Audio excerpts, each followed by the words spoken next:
Olá pessoal, eu sou o Frank Thaís do canal Historiando a Verdade. Antes de começar, deixa o like é muito importante para a acessão do conteúdo da plataforma do YouTube. E vamos falar sobre o serviço público, não é? Cujo ministro Paulo Guedes disse que são parasitas, né? Que sugam 90% do orçamento. E aí é bom esclarecer números, não é? Porque a Constituição diz que o limite prudencial de folha de pagamento é 51% do orçamento. Não pode passar disso. Então não sugam 90% do que é gasto, tá? Do que é gasto no orçamento. E outra, né? 25% vai para a educação, 15% vai para a saúde. Então não tem de forma nenhuma como gastar 90% com o salário de servidor público, tá? O Brasil é um dos países que menos tem serviço público no mundo. Vamos ver uma lista. Conforme o ranking da OIT, a Organização Internacional do Trabalho, a Noruega tem 30%, a Dinamarca tem 29%, a Suécia tem 28%, a Finlândia tem 24% de servidores, a França tem 21%, o Canadá tem 18%, os Estados Unidos tem 15%, a Inglaterra tem 15%, a Grécia tem 15,1%, tá? E assim por diante. O Brasil tem 12% de servidores públicos. Eles têm muito mais e tem países aí que tem muito mais habitantes, como os Estados Unidos tem muito mais habitantes do que o Brasil, tá? A ideia dele de declarar servidor como parasita, na verdade, é tentar queimar o serviço público e privatizar e tirar a estabilidade do setor público. Por quê? Porque aí vira um trem da alegria, não é? Hoje a gente já vê empresas dentro do serviço público, de faxina, de atendimento, não é? Tudo indicação de cargo de vereadores ou cargos de deputados, não é? Porque virou um trem da alegria, né? Porque o servidor ele tem estabilidade, por quê? A estabilidade do servidor serve para protegê-lo justamente das arbitrariedades de um poder. Porque o servidor público é cidadão, ele exerce cidadania e, por exemplo, ele sem estabilidade, ele perde o direito de cátedra, né, de dar aula conforme ele pensa, conforme ele acha que é o melhor para o aluno. Ele perde o direito de participar de uma eleição, porque se ele participa de uma eleição e vence outro candidato, ele pode ser demitido. Né? Ele perde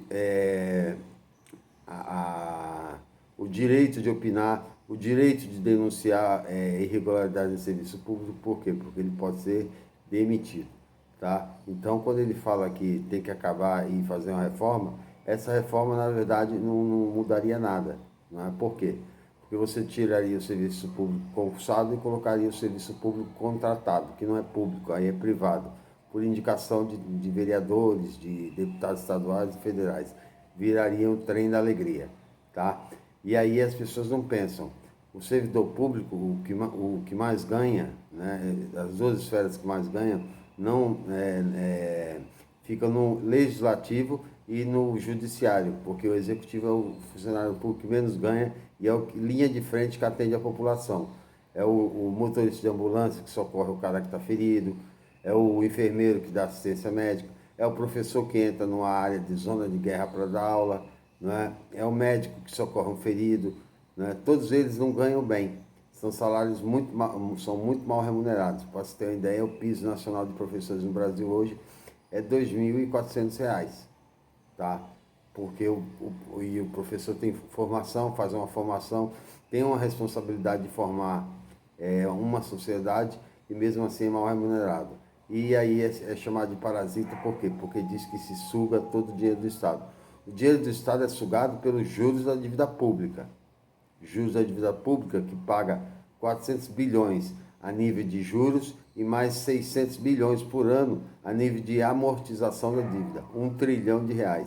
E essa dívida, esses rentistas que recebem esse dinheiro, eles não geram nenhum emprego, não geram nenhum tratamento a uma criança, não geram educação a ninguém, não geram socorro a ninguém, não geram entrada em zona de guerra para ninguém.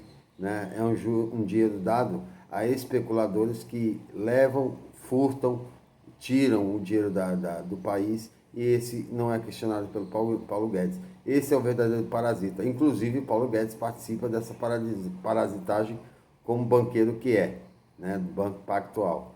Né? Ele também faz parte dessa parasitagem. Então, parasita não é o serviço público. O serviço público é linha de frente. Às vezes pode ter algum problema ou não, mas o serviço público é o que é mais eficiente. Vamos pegar, por exemplo, o ranking de reclamações no PROCON. O maior número de reclamações vem de empresas privadas, como telefonia, não é? Como bancos, mas não vem do serviço público. Por exemplo, os Correios, nem entre os 20 está em número de reclamações. Por quê? É um serviço público eficiente. Não é? Assim como o serviço público de saúde, às vezes é superlotado, mas não é culpa do servidor, é culpa do governo que controla a administração do serviço. Tá? Então, o servidor público não é um parasita. O servidor público trabalha. O que pode ser parasita é quem administra, ou parasita é quem não administra, não faz nada e vive sugando dinheiro do Estado. Esse é o verdadeiro parasita. Ele deveria ter falado isso, né? Nós temos que acabar parasitas como eu, né, que fico sugando o dinheiro público do Estado e não geram nada de benefício para o povo mais pobre e o povo mais carente. Tá? Então, o serviço público é necessário, é fundamental, principalmente para as pessoas mais pobres que necessitam do trabalho do médico, do professor, do enfermeiro, do motorista de ambulância, do policial, do bombeiro que apaga o incêndio, e todos eles são servidores públicos e que não são parasitas, e sim são trabalhadores normais como qualquer um. A única diferença que eles possuem é a estabilidade de emprego. Por quê? Porque o emprego público não é um emprego cujo dono é o prefeito. O prefeito não é dono da prefeitura. O prefeito é funcionário público eleito. Não é? E ele não pode ter autonomia em cima do servidor público ao ponto de mandá-lo embora porque não tem opinião diferente dele. Então, a estabilidade serve para proteger justamente contra isso. E o servidor público também pode ser exonerado, depende da qualidade dele. Ele tem estágio probatório, ele passa por esse estágio probatório, e se ele for ruim no estágio probatório, ele pode ser demitido. Assim como ele pode ser demitido a bem de serviço público. Tá? Então, o buraco é mais embaixo, não é da mesma forma.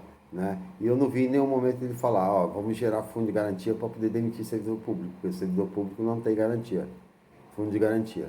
Né? Ele trabalha sem fundo de garantia e é uma função, às vezes, muito arriscada, porque você trabalha com o público e o público, às vezes, tem reações adversas, principalmente quando se fala em saúde e em educação também dentro das salas de aulas. Ok, pessoal? Essa foi minha participação. E até a próxima.